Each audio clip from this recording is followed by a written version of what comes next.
சுபவிரய பிராப்தம். செவ்வாய்க்கிழமை தோறும் மதியம் 1 மணிலேருந்து 2 மணிக்குள் எலுமிச்சம்பழச்சாறோ அல்லது ஒரு சாப்பாடுடனே எலுமிச்சை ஊறுகாயோ தானம் கொடுக்க விரயங்கள் கண்டிப்பாக மாறும். அசையாமசையா பொருள் சேர்க்கை ஆனந்தத்தை ஏற்படுத்தி தரும்.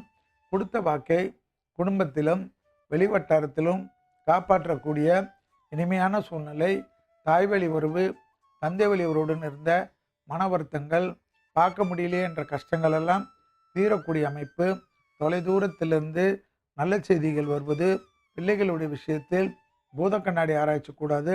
பிள்ளைகளுடைய வண்டி வாகனத்தில் கவனமாக செல்லுமாறு அன்புடன் கேட்டுக்கொள்வது அனுகூலத்தை ஏற்படுத்தி தரும்.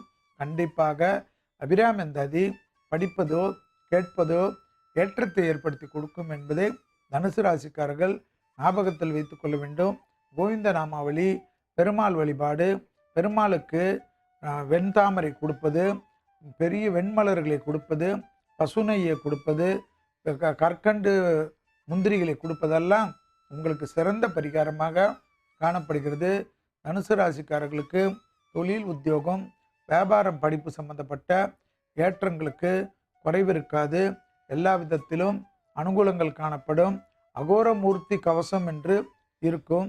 அதை கேட்க கேட்க பெரிய அளவுக்கு நம்பிக்கையும் பெரிய அளவுக்கு மனக்குழப்பங்களும் தீரக்கூடிய அமைப்பு கண்டிப்பாக தனுசு ராசிக்காரர்களுக்கு ஏற்படுவது ஆச்சரியத்தக்க முன்னேற்றத்தை ஏற்படுத்தி தரும்.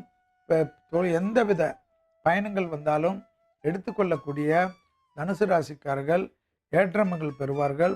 இடமாற்றத்திற்குண்டான நல்ல காலகட்டம் கொட்டி கிடக்கக்கூடிய அமைப்பு என்பதை ஞாபகத்தில் வைத்து கொள்ளுங்கள்.